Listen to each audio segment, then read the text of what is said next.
स्थिरता पूर्वक 2 घड़ी स्वरूप में लीनता हो तो पूर्ण केवल ज्ञान प्रकट करे। जीवन मुक्त दशा हो और मोक्ष दशा हो। कितनी देखो बढ़िया बात है।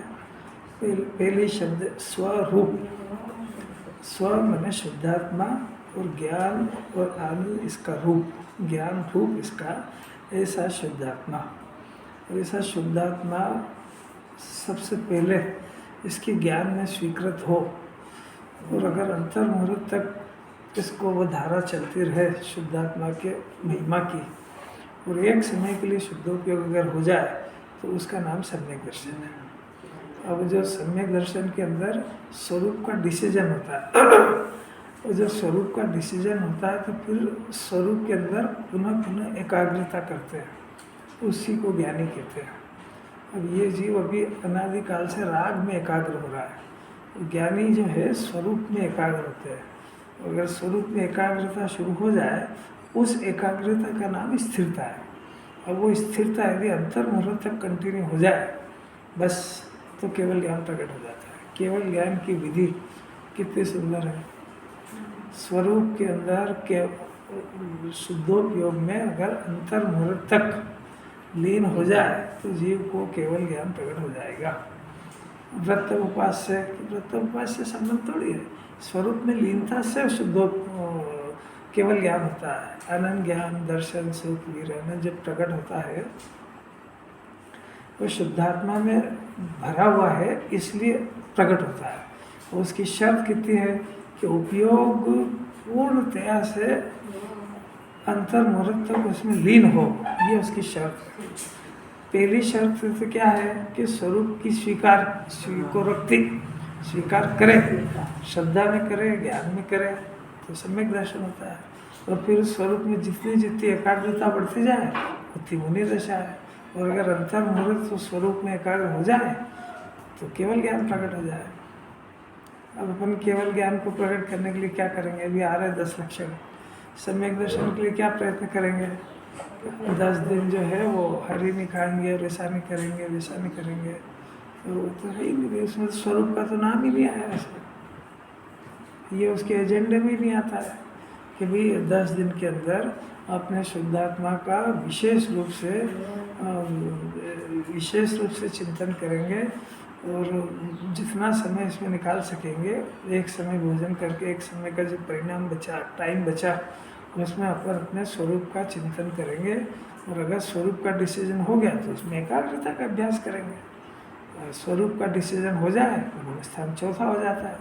फिर उसके बाद जितना लीन होते जाते हैं तो गुणस्थान बढ़ता जाता है। ये अपने एजेंडे में होना चाहिए।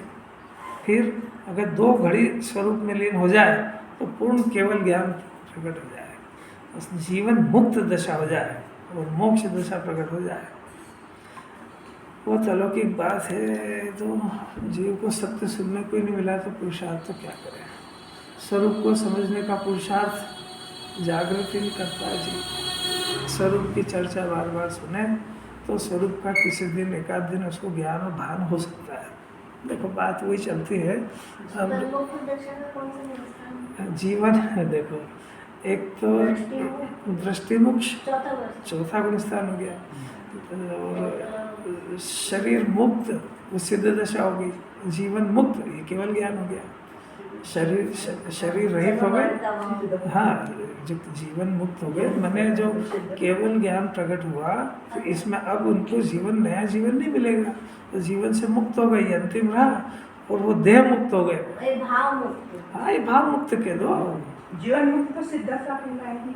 जीवन मुक्त में तो सिद्ध भगवान ले लो ना भाई। जीवन मुक्त में देह मुक्त हो गए, देह मुक्त।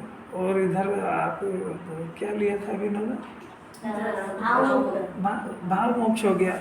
द्रव्य मोक्ष, भाव मोक्ष और श्रद्धा मोक्ष, 3 हो गए ना। अभी श्रद्धा का पुरुषार्थ करे, श्रद्धा में मुक्त स्वरूप अपने को स्वीकार करे। इससे भी बढ़िया कोई धर्म नहीं हो सकता है। जो जिनेन्द्र परमात्मा कह रहे हैं कि अपने को केवल ज्ञान स्वरूप मानो, अपने को अनंत स्वरूप मानो, कम मत मानो, मैं शरीर हूँ ऐसा मत मानो, मेरे राग वीतराग मूर्ति हूँ, सिद्ध बनेंगे ये बात हल्की है, सिद्ध स्वभावी है भी आप ऐसा बारंबार विचार करे, बारंबार दृढ़ता करे तो किसी दिन उसको शुद्धात्मा का दर्शन हो जाएगा। क्योंकि निरंतर इससे उल्टा अभ्यास करता, मैं शरीर हो गया हूँ, मैं रागी हो गया हूँ, मेरे को भूख लग रही है, मेरे को खाना है, ये सारे के सारे चिंतन शरीर आश्रित होने से निरंतर मिथ्या दर्शन को पुष्ट करते हैं। कषाय मुक्त हुए, एक ही बात है, 3 दशा होगी बस। श्रद्धा के अंदर मुक्त स्वरूप मान लिया अपने को, ये हो गया, और उधर के केवल ज्ञान हो गया, अनंत चतुष्टय प्रकट हो गया, और सिद्ध भगवान के शरीर रहित हो गया। क्या तो इतना समझना अपने को, तो 3-4 दशा ले लो, जो भी लेना ले लो। बात तो यह है कि जिन्हें परमात्मा दिव्य ध्वनि के अंदर कहते हैं कि हर जीव परमात्मा स्वरूप है, और उनने ये कहा कि मैं परमात्मा स्वरूप हूँ, ऐसा आप अपने ज्ञान से विचार करो, विचार करके अपने ज्ञान में ऐसी प्रतीति लाओ बारंबार। तो इसमें क्या होएगा कि इसमें ऐसा विचार करने पर निरंतर मिथ्या दर्शन गलेगा, और इसको स्वभाव के नजदीक आने का कुछ पुरुषार्थ जगेगा। और अगर ये ऐसा पुरुषार्थ खाली सुनता है और उस जाति का पुरुषार्थ नहीं करता है, तो वो निरंतर उल्टा पुरुषार्थ जो अनादि से चला है वो चलेगा। मैं बीमार हो गया हूँ, मेरे को डॉक्टर को दिखाना, आज तबीयत ठीक नहीं है, आज सर्दी बहुत है, आज खांसी बहुत है, अभी रोटी बनाना, रोटी खाना, ये परहेज करो, वो करो, ये सब चिंतन शरीर आश्रित करेगा। इसमें जीव का लेना देना कुछ है ही नहीं। मैं का निरूपण गलत करा, निरूपण गलत कर रहा है, भी निरूपण करने वाले की बात नहीं, अपने शरीर को माना ना, अपने विचार की बात चल रही है कि अपने अंदर में निरंतर शरीर आश्रित विचार, शरीर आश्रित चिंतन चलता है तो मिथ्या दर्शन को पुष्ट करता है। और अगर वो ऐसे जिनवाणी के अनुसार शुद्धात्म स्वरूप, ज्ञान स्वरूप, आनंद स्वरूप, यानी और ज़्यादा याद नहीं रहे ना, तो जो गाथाएं चलती है उस गाथा को पहले भाषण में ले, यानी याद कर ले, और फिर भाव भाषण का अभ्यास करें। और भाव भाषण पे जैन दर्शन टिका है, भाषण पे नहीं टिका है। मैं सिद्ध स्वभावी हूँ, ये तो भाषण हो गया, और सिद्ध स्वभाव हूँ, ज्ञान स्वभावी हूँ, तो ज्ञान की प्रतीति आना चाहिए।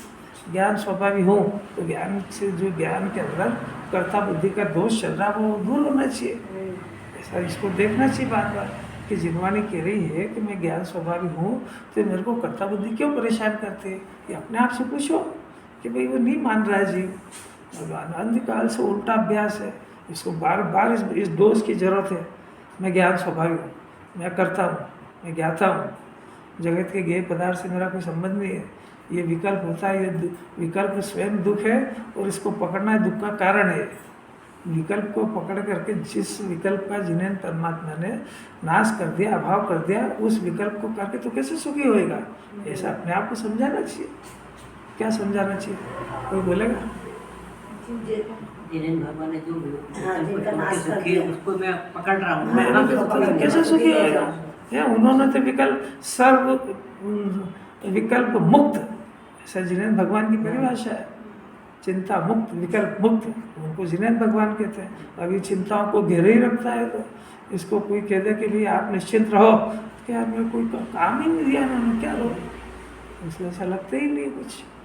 ऐसा विचार करना चाहिए बार बार। जिनवाणी विकल्प की बेरी है, और जीव को विकल्प से मित्रता है। अगर विकल्प का जिनवाणी बेरी है, बेरी है मैंने जिनवाणी के पास जीव को हर तरह के विकल्पों से मुक्त कराने की कला सिखाई जाएगी, और इस जीव को विकल्पों से प्रीति है, इसलिए इसकी और जीव की, जिनवाणी की और जीव की पटरी जरा मुश्किल से बैठती है, क्योंकि ये कुछ विकल्प करो, कुछ कर लो, ऐसा सुनना चाहता है धर्म के नाम पर। वो जिनवाणी कहती है कि नहीं, ज्ञान और आनंद स्वरूप अपने को देखो, विकल्प रहित अपने को देखो, क्योंकि विकल्प जीव का स्वभाव नहीं है, ये विकल्प है, विभाव है, और उसने अज्ञानता से उस विकल्प को पकड़ लिया है। ये समझ नहीं पा रहा है कि विकल्पों से मेरे को 8 कर्म बंध रहे हैं, और उसी के फल में मेरे को 4 गति घूमना पड़ रहा है। इतनी बात इसके गले नहीं उतर रही है। अगर इसके ज्ञान में विकल्प की एक बार धज्जियाँ उखड़ जाए, जैसे इसका स्वभाव है ना, जिससे इसकी पटरी नहीं बैठती है, उसको ये देखना नहीं पसंद करता है। ऐसा जगत का नियम है ऐसा। अगर इसको एक बार विकल्प की तरफ से इसके ज्ञान पलट जाए और इसको खिलाफ हो जाए, तो विकल्प भले ही हो पर ये उसको रिजेक्ट कर देगा। और ये तो गजब हो गया। मुझे तो इन बातों की खबर ही नहीं थी। कितने भाग्यशाली जीव हैं जो जितने जने सब आए। इतने बरसते पानी में आना मेरे मन कम हो गया था। एकदम से जब विचार हुआ, जब पानी आ रहा था, और जब निर्णय हुआ कि नहीं चलना, पानी बंद हो गया। तो कैसी अलौकिक बात है। देखो, अमृत चंद्राचार्य बहुत अद्भुत बात कहना चाहते हैं। श्लोक हो गया था अपना, फिर पढ़ लो इसको। पूर्वबद्ध अपने कर्म के विपाक के कारण ज्ञानी के यदि उपभोग हो तो हो। कितनी अलौकिक बात है। अमृत चंद्राचार्य ज्ञानी का पक्ष कर रहे हैं, और उस ज्ञानी को, मैंने चौथे गुण स्थान वाले को, ज्ञानी को, मैंने जिसको शुद्धात्मा पसंद आ गया है, शुद्धात्मा की प्रतीति हो गई। हाँ 214 146 श्लोक 335 पेज। ये तो याद करने के लिए अच्छा, वही मेरे को बोल। क्या कह रहे हैं? ज्ञानी की परिभाषा कि जिस जीव को अपना ज्ञान स्वभाव पसंद आ गया और ये डिसीजन हो गया कि मैं ज्ञान में हूँ, ऐसा जिसको मान लिया जिसने अपने को, तो कुंदाचार्य, अमृत चंद्राचार्य, सब इन सभी आचार्यों का इस जीव को आशीर्वाद है कि तेरे यदि भोग भी हो तो तेरे निद्रा होगी। डरे मत, दुनिया के को मत देखे, तेरे निद्रा होगी। अब क्यों होगी हमारा प्रश्न है कि साहब आप ज्ञानी का तो इतना पक्ष लेते हो और हम इतनी क्रिया करते तो आप कहते तो आश्रम बंद होएगा, और वो भोग भी करे तो निद्रा होगी। मैंने ये कैसा न्याय है कि वो 36 तरह के पकवान खाए, सोने की थाली में खाए चक्रवर्ती, तो आपके तो मोक्ष मार्गी है। और हम सब त्याग करके बैठे, एक समय भोजन करते, एकासना करते, उपास करते, सबका त्याग करते, तो आपके तो मोक्ष मार्गी नहीं, तेरे आश्रम बंद होगा। हमको बताओ तो सही कि भाई ऐसा है कि ज्ञानी जब कहा ही उसको मोक्ष मार्गी हो ही वो जब उसने शुद्धात्मा में हूँ ऐसा मान लिया। अनादि से अपने को आत्मा नहीं मान रहा था, इसने इतना बड़ा काम कर लिया कि अपने को आत्मा मान लिया। तो अब ये शरीर रहने पर भी, राग रहने पर भी, शरीर और राग से इसका ज्ञान हट गया। शरीर और राग के ऊपर जो स्वामी बना था, स्वामीपन हट गया और इन दोनों का ज्ञाता हो गया। और वो जो कर्ता कर्म संबंध था अनादिकाल से, मैं राग का करता हूँ और राग मेरा कर्म है ऐसा मान रहा था, मैं ज्ञान हूँ ऐसा नहीं मानता था। अब जैसे वो राग से भेद ज्ञान हुआ और शरीर से भेद ज्ञान हुआ, तो राग और शरीर का स्वामीपन हट गया और वो जो कर्ता कर्म था वो कर्ता कर्म आत्मा में आ गया कि मैं ज्ञान में हूँ और ज्ञान का करता हूँ। यानी जो रागादि का परिणाम और शरीर की जो क्रिया हो रही है, ये रागादि और शरीर की क्रिया को जानने वाले ज्ञान का करता हूँ। ऐसा समझ गया वो। अभी तक ये क्या कर रहा था कि शरीर और राग का कर्ता स्वामी बना था, कर्ता भी बना था, स्वामी भी बना था, स्व स्वामी संबंध इसने स्थापित कर रखा था। तो ये राग को करना मेरा काम है ऐसा मानता था, और राग को करना मेरा कर्तव्य ऐसा मानता था, और शरीर की क्रिया मैं करता हूँ ऐसा मानता था। अब जब अपने को ज्ञान में जाना तो भाई इनका ये तो एक तो पुद्गल है, पुद्गल का मैं करता कैसे होऊंगा। और जो आश्रय बच गया तो ये आश्रय जो है, ये आश्रय का कर्ता आश्रय की पर्याय है, इसका नाम ही आश्रय तत्व है।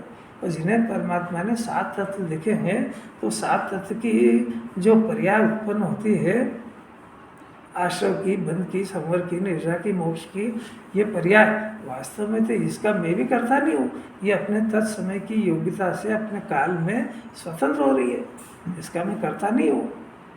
कि साहब आश्रय बंद कर नहीं हो तो नहीं हो, संवर निद्रा का तो कह दो कि यदि संवर निद्रा का कर्ता मानेगा तो आश्रय का कर्ता अपने आप हो जाएगा।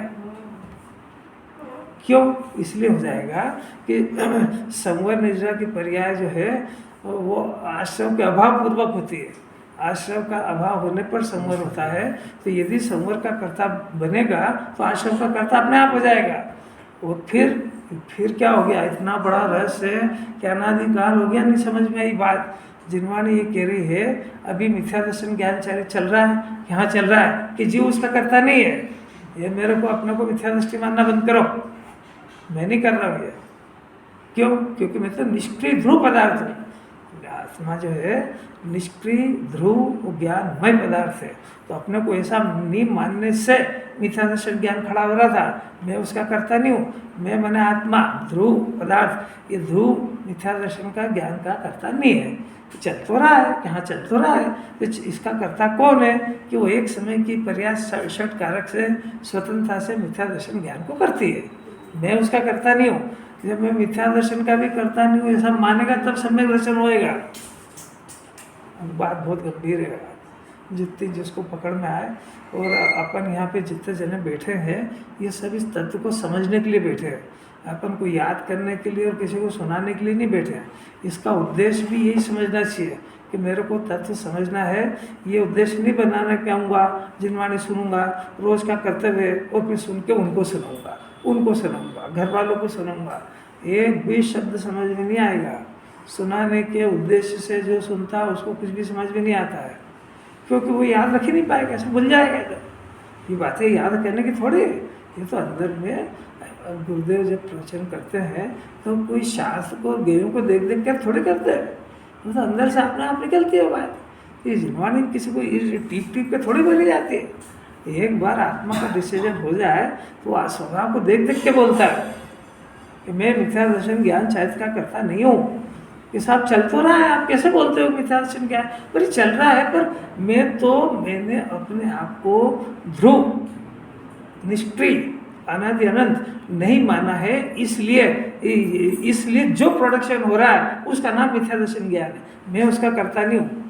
यानी अज्ञान दशा में भी आत्मा करता है और ज्ञानी होने पर भी अकर्ता है।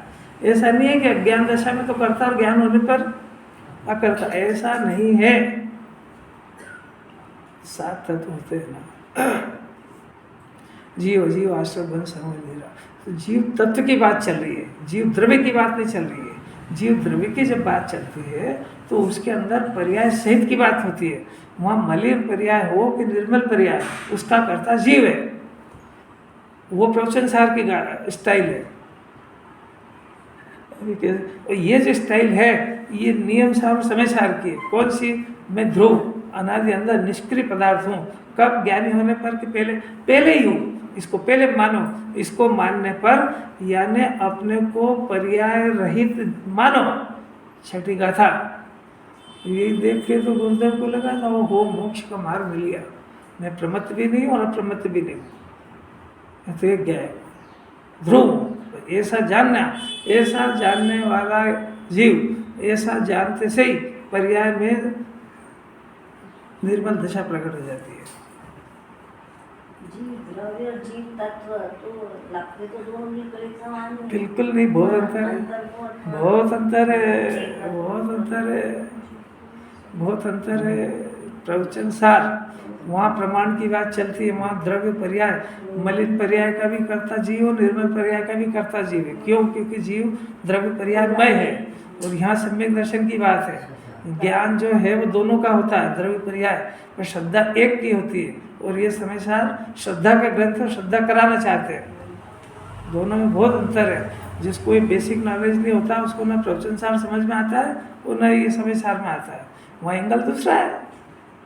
जीव तत्व में ज़्यादा सूक्ष्म, उसमें भी सूक्ष्म है क्योंकि वो प्रमाण का है। अब पहले प्रमाण को सुने बगैर नए का जन्म नहीं होता है। स्वराज आज कैसे आ गए से पार बसते पानी में छुट्टी होगी इसलिए। इस जीव को सोचने के पहले ये जिनवाणी पहले प्रमाण में विचार कराना चाहती है, फिर नई की बात है। प्रमाण में क्या होता है? प्रमाण का अर्थ ये होता है, मैंने कब बोला अभी जरा शांति से सुनो तो सही। प्रमाण का अर्थ ये होता है कि आप जो विचार कर रहे हो वो विचार आपके द्रव्यगुण पर्याय की मर्यादा में करो। आप अपने द्रव्यगुण पर्याय की मर्यादा को क्रॉस करके बच्चे का करा, घर का करा, पति का करा, जो भी इसके उनके करे तो ये जीव प्रमाण के बाहर चला गया है। इसको मोक्ष मार्ग कभी प्राप्त नहीं होगा, क्योंकि आपकी मर्यादा आपके द्रव्यगुण पर्याय की मर्यादा में है सोचने विचारने की। आप प्रमाण को उल्लंघन करके बाहर जाओगे तो आपको मोक्ष मार्ग की शुरुआत नहीं हो पाएगी। आप प्रमाण के अंदर पहले अपनी बाउंड्री में विचार करना सीखो। प्रमाण से बाहर चला गया है तो अब 24 घंटे अपनी पोजीशन देखना चाहिए कि प्रमाण में ही नहीं आ पा रहा है। जिन गे पदार्थ इसकी पर्याय के साथ तो संबंध है, इसकी मिथ्या दर्शन की, मिथ्या ज्ञान की, चारित्र की, सम्यक दर्शन ज्ञान चारित्र, इन पर्यायों के साथ तो इसका संबंध है। तो पर से क्या संबंध है? अब ये था शरीर का जो विचार चल रहा है ये प्रमाण के अंदर है कि प्रमाण के बाहर है? वाह यार, आप मुझे भी समझ गया है। और जो प्रमाण के बाहर है ना वो सम्यक दर्शन का विषय तो नए में आएगा, खड़ा हो जाएगा। नए में आएगा मतलब वो प्रमाण में ही नहीं आ रहा तो नए में कहाँ से आएगा? तो बहुत दूर चला गया वो। अभी सोचने की विधि बता रहे हैं। अब देश की चिंता, समाज की चिंता करे, पता नहीं कहाँ चला गया। तो श्रीमद जी तो लिखते हैं कि हम इसको जहाँ ले जाना चाहते हैं वहाँ से कोसों दूर उल्टा जाता है। बम्बई है इधर, उल्टे पंथ चल गया तो जितना जल्दी फास्ट चलता है उतना दूर जाता है। तो उसका मुख्य उधर है, प्रमाण में ही सोचना शुरू नहीं हो रहा। तो नए में सम्यक दर्शन का जन्म होता है, प्रमाण में आने के बाद फिर नए का जन्म होता है कि अब आपने जो विचार कर लिया ना द्रव्य गुण पर्याय का, तो पर्याय में मिथ्या दर्शन चल रहा है अभी, भले ही सम्यक दर्शन नहीं हुआ। तो अब ये मिथ्या दर्शन जो है ये द्रव्य है कि पर्याय की? पर्याय। और मैं इससे रहित हूँ। जब इससे रहित हूँ तो फिर नए का जन्म होता है। और नए के पहले अभ्यास में पहले डिसाइड होता है और फिर नया तीत आत्मा का जन्म होता है। पहले सुनने के पहले जीव को ये नक्की कर लेना चाहिए, मुमुक्षु का चिन्ह, मुमुक्षु की परिभाषा, कि वो जिनवाणी सुनते समय अपने को आत्मानुभूति करना है। और आत्मानुभूति कैसे हो, यही विचार से यहाँ बैठना चाहिए। और यहाँ पर हर ज्ञानी, हर आचार्य सबको केवल इस जीव को आत्मा की अनुभूति कराना है और उनको किसी बात में उलझा के इसको बढ़ाना नहीं है। तो इसको उसी एंगल से सुनना चाहिए कि क्यों, क्योंकि समय सार में, पूरे समय सार में एक ही प्रश्न का उत्तर है, हे प्रभु मेरा आत्मा कैसा है, एक प्रश्न। और दूसरा कि मेरे को ये आत्मा की प्राप्ति कैसे हो। तो पूरी 415 गाथा मैंने आचार्यों ने भिन्न भिन्न एंगल से इसको बताया, कभी इस एंगल से कभी उस एंगल से। क्योंकि कैसे बताया इसको, जैसे बच्चे को रोटी नहीं भाती है ना, तो डॉक्टर बोलता है कि भाई इसको कैसे भी पेट भरो, इसका चाहे जो खिलाओ, इसको रोटी की दूसरी आइटम बनाओ, जो भी नमकीन वगैरह, इसको पेट तो भरो। तो ऐसा इसको शुद्धात्मा बताना है। अब इसको खाली आत्मा आत्मा कहेंगे तो नहीं समझ पाएगा ये। तो इसको बहुत सारे एंगल से, कभी कर्म के एंगल से, कभी शरीर के एंगल से, कभी भगवान के एंगल से, कभी सिद्ध भगवान के एंगल से, बहुत सारे एंगल से बताएंगे। बताना क्या है, इसको शुद्धात्मा का अनुभव कैसे हो जाए, कैसे भी करके अपनों को आत्मा वैसा समझ जाए।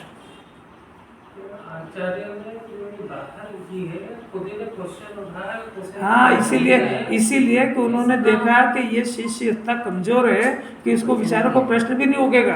इसका मतलब है कि सिस्टमैटिक समझो तो इसके बाहर नहीं जाएंगे। और आप तो सिस्टमेटिक समझने का प्रयत्न करो, सिस्टमेटिक रोज चलता है।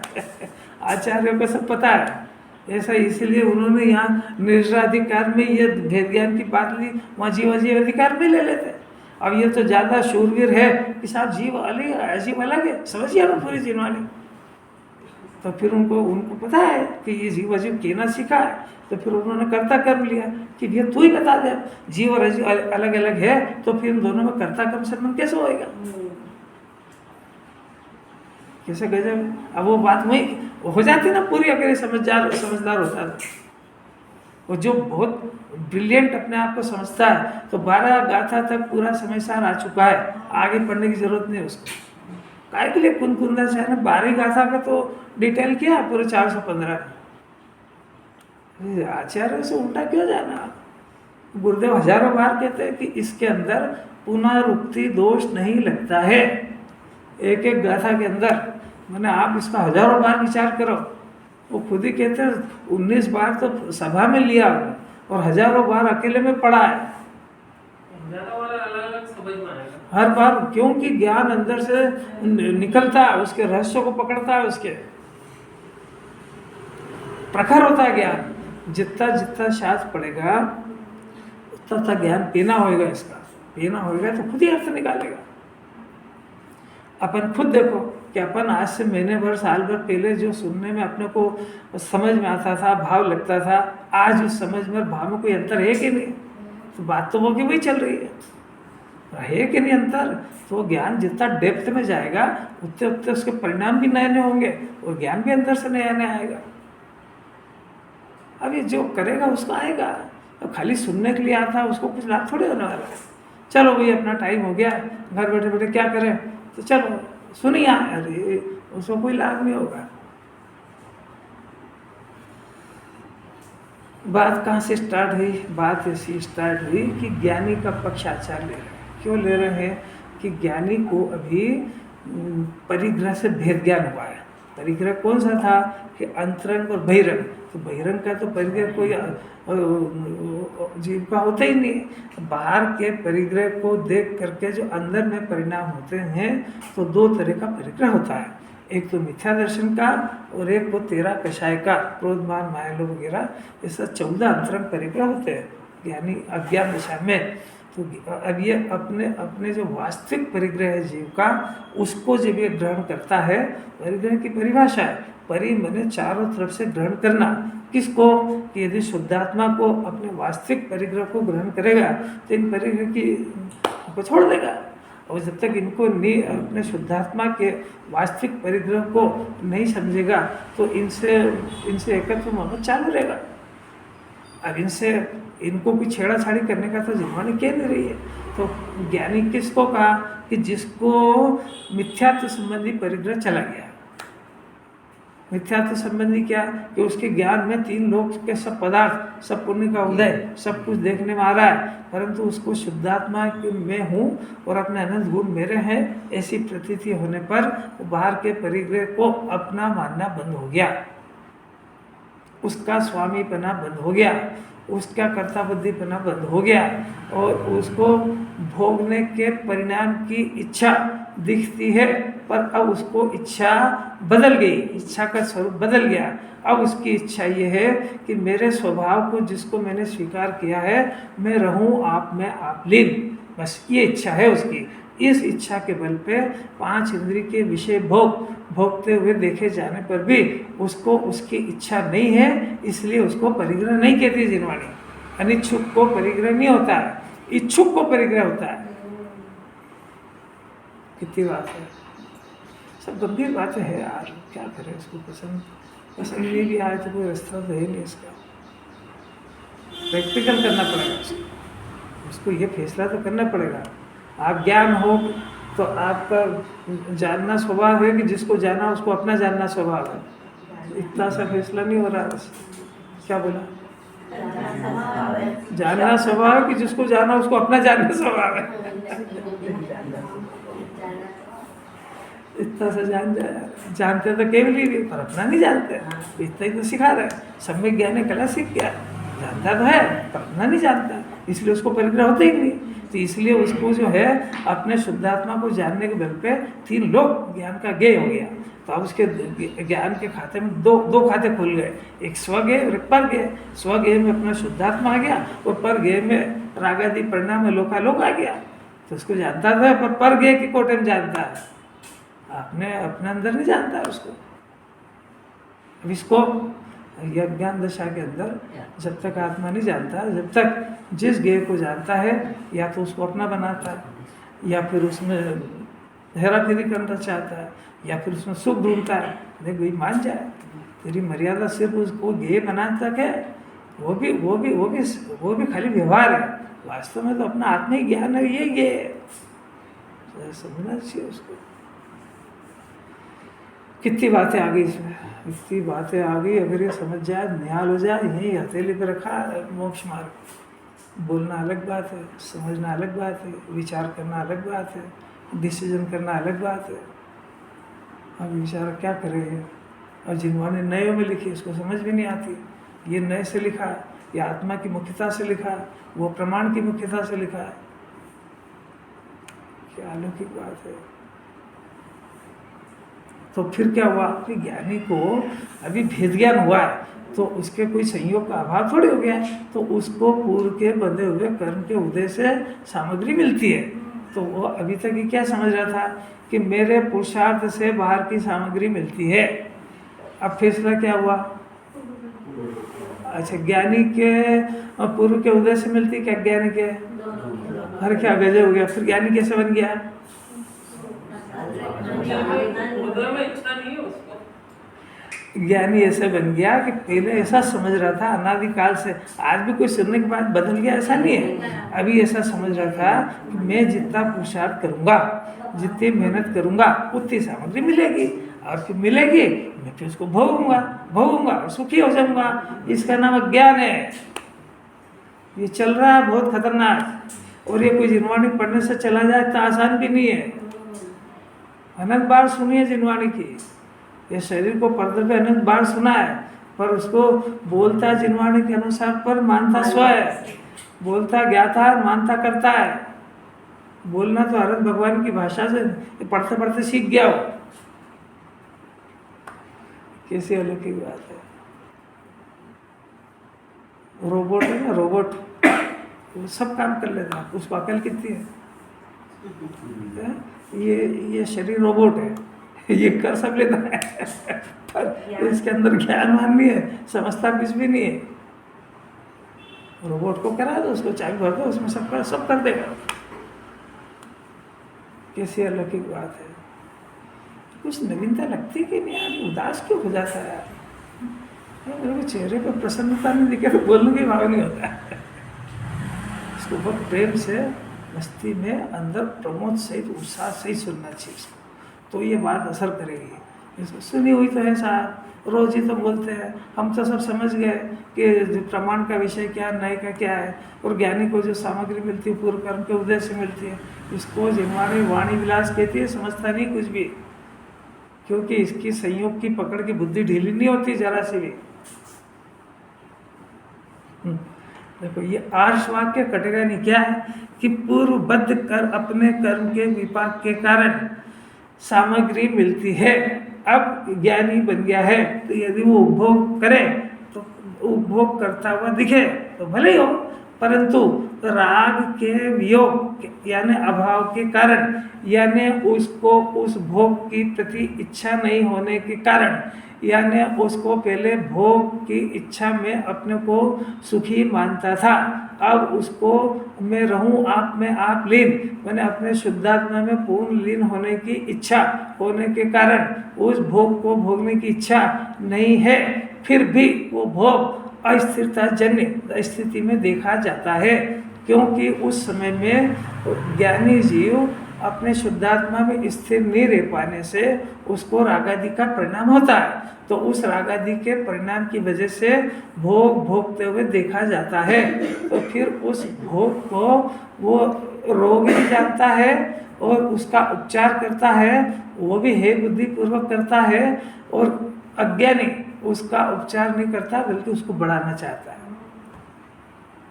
वियोग का अभाव माने उसको भोग के भोगने की इच्छा नहीं है, भोगते हुए देखा जाता है, ये अपने को देखा जाता है। उससे पूछो, कोई बात समझ में आई?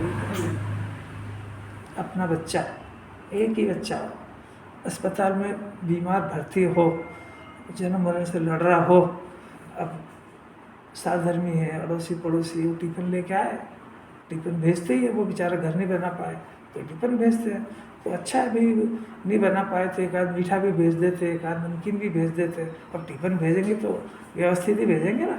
अब प्रश्न है कि वो जो महिला खा रही है उससे पूछो कि कितना मज़ा आ रहा है उसको। गजब है, खाते हुए उसको, बल्कि वो कह रही है आपने काय को भेजा है, मेरे को तो रोटी नहीं भा रही, हलवे का क्या करूँ मैं। आपका ज्ञान, आपको परेशानी क्या है इसमें कि मेरा मन वहाँ लगा हुआ है। ऐसा कैसे ज्ञानी होता है, उसका मन अपने शुद्धात्मा में लगता है, बार बार उसको पकड़ता है, और बाहर में देखा जाता है कि कर्म के उदय से ऐसी सी स्थिति बनती है, उसको मजबूर में 6-9 हजार ब्याह करना पड़ते हैं उसको, और उसकी इच्छा बिल्कुल नहीं है। बहुत जल्दी वो ब्रह्मचर्य महाव्रत धारण करने वाला है, पर ऐसा ऐसे ऐसे ही बनाव बनता है।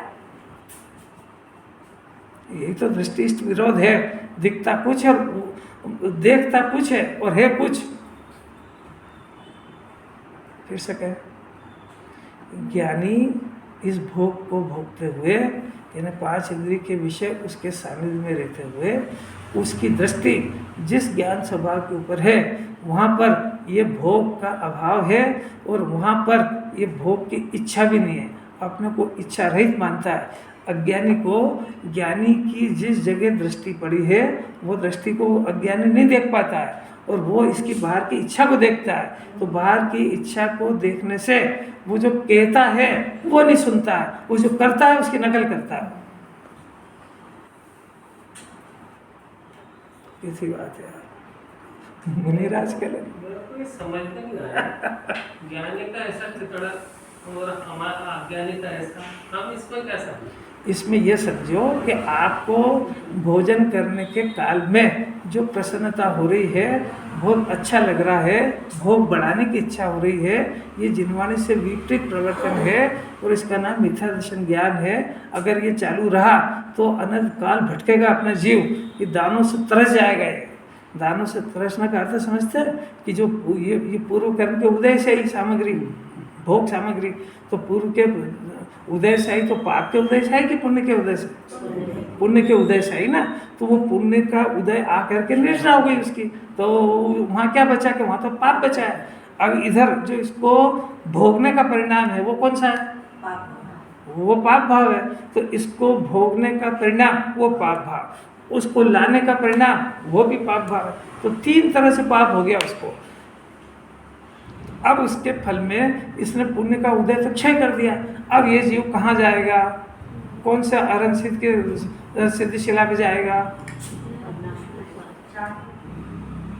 ये नहीं, एक इंद्रिय से लेकर के संगी असंगी पंचेंद्रिय तक, यहाँ देखो तो सही, 1 2 नहीं, असंख्य नहीं, अनंत तड़प रहे बुरी तरह से। ये काय का फल है? ये भोग की वांछा का फल है। अब जीव के स्वभाव की तरफ से देखो तो बेचारा निर्दोष है, उसने कभी छुआ ही नहीं। उसने निष्क्रिय ध्रुव परमात्मा है, उसने अपने अंदर जो राग उत्पन्न हो रहा है इसी को स्पर्श नहीं करता है। तो वो पदार्थ को थोड़ी स्पर्श करता है, पदार्थ को स्पर्श करता है, खाता है कि खाली भ्रम करता है? तो बेचारा भ्रम में जेल में चला गया है।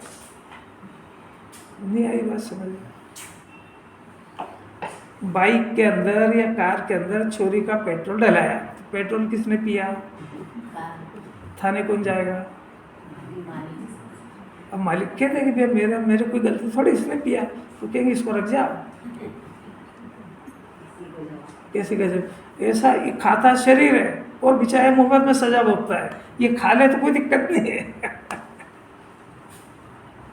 सिर्फ खाने के परिणाम में इसको 4 लाख योनि की सजा हो रही है।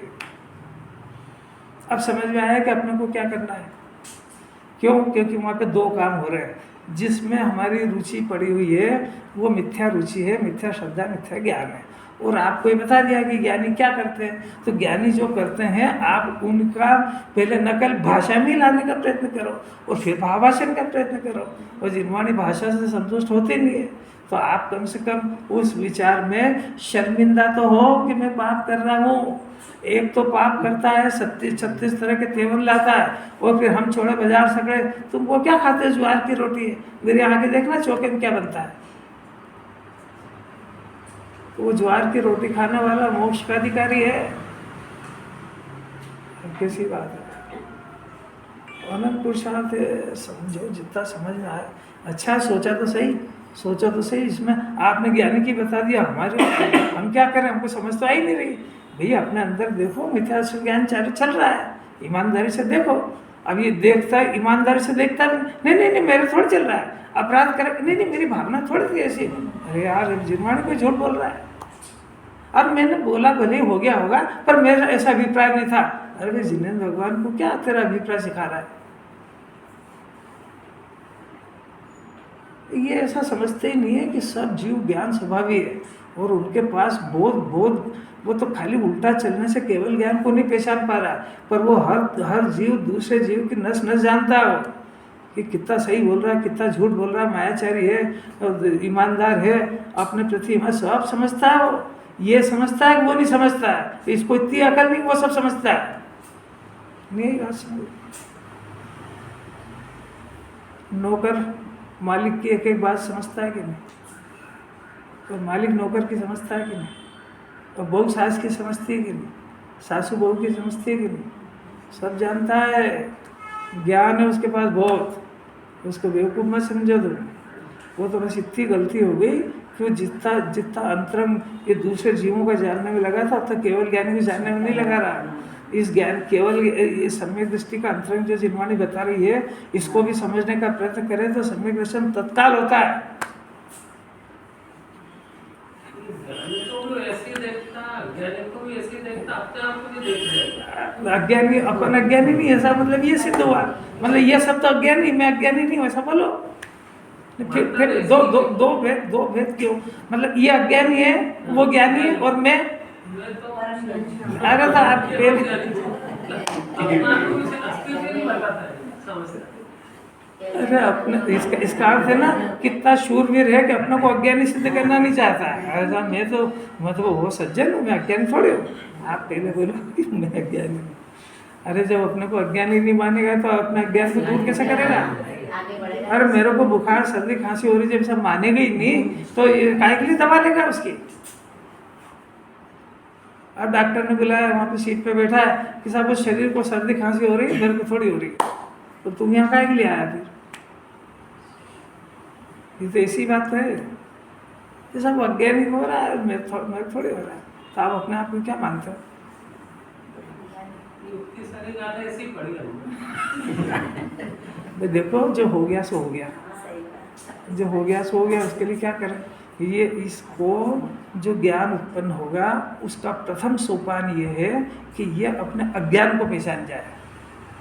अपने अज्ञान को पहचान जाएगा तो ज्ञान को पहचान जाएगा। उसका प्रथम सोपान ये है कि उसको अपने दोष का ज्ञान हो जाए तो वो सम्यक ज्ञान की तरफ बढ़ने लगेगा। अब वो ज्ञान को भी नहीं समझ पा रहा, अज्ञान को भी नहीं समझ पा रहा। अज्ञान को ज्ञान समझ गया हो तो सम्यक ज्ञान पैदा ही नहीं हो पा रहा है। चलो एक एक बहुत खतरनाक बीमारी चल रही है अंदर ही अंदर। है अज्ञानी अपने को ज्ञानी मान लिया, है अमूर्तिक आत्मा अपने को मूर्तिक मान लिया, है अरागी तत्व, इसके राग से खाली कर्म बंध रहे, मानता है ऐसा कि मेरे राग से दुनिया चल रही, मेरे राग से शरीर चल रहा, घर चल रहा है, सब उल्टा समझ गया वो। दूसरों को सब समझा देगा, देखो देखो परिणाम अच्छे रखो, बहुत सारे कर्म बदलेंगे, फिर भोगो क्या तेरा से अपने को पता ही नहीं उसको।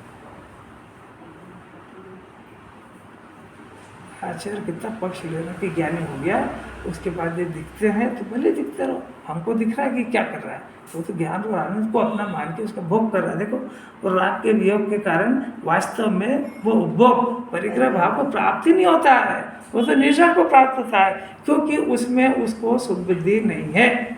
ये कितना अलौकिक बात है यार, इतनी समझ आ जाए तो पहले चल चुका था, आज फिर चल गया होता। भावार्थ लेंगे फिर।